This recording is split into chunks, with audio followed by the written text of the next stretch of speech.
I hope you enjoy. Much love to all. Hubaal. There may well have still been temples dedicated to ancient gods scattered throughout the Middle East even after the Prophet Muhammad died.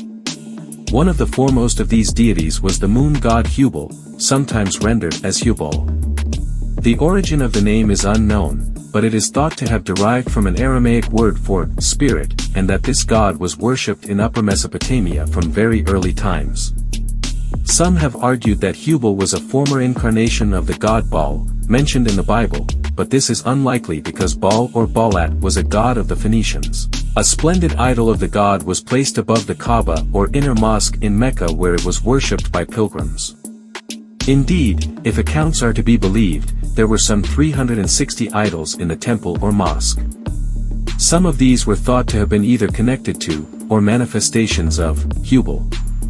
For example, the deity's emanation or daughter, Aulit, the name simply means goddess, and she was believed to ensure fertility both in the land and in individuals, Al-Uzza and Manat, the chrome goddess who, with her golden shears, determined the fate of every individual in the world, and many others.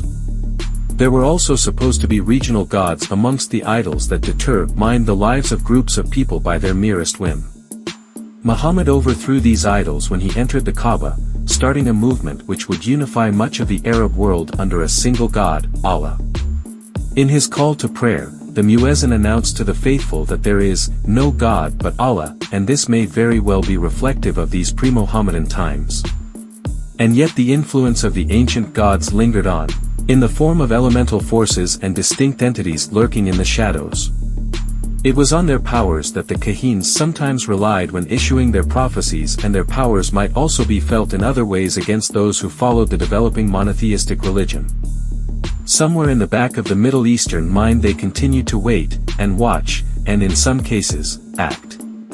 The emerging picture, then, is an extremely complex and conflicting one, comprising various strands of belief. On one hand, there was the notion of demons, the spawn of Lilith and Adam, or Adam Kadmon, that had existed since the foundation of the world and which had emerged from the primal chaos.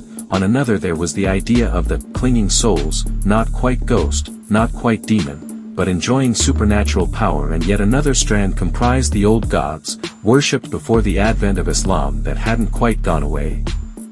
Some of these entities might manifest themselves during the hours of daylight, but, as darkness fell across the Semitic world, they assumed an even greater aspect of menace and power. They might manifest themselves in many ways.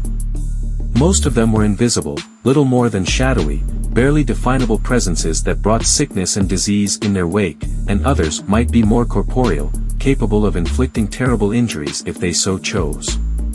Some of the demons, though invisible themselves, chose to manifest their presence in very visible ways.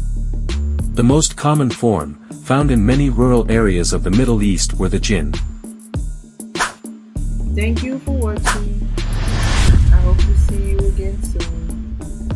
Till the next time, much love.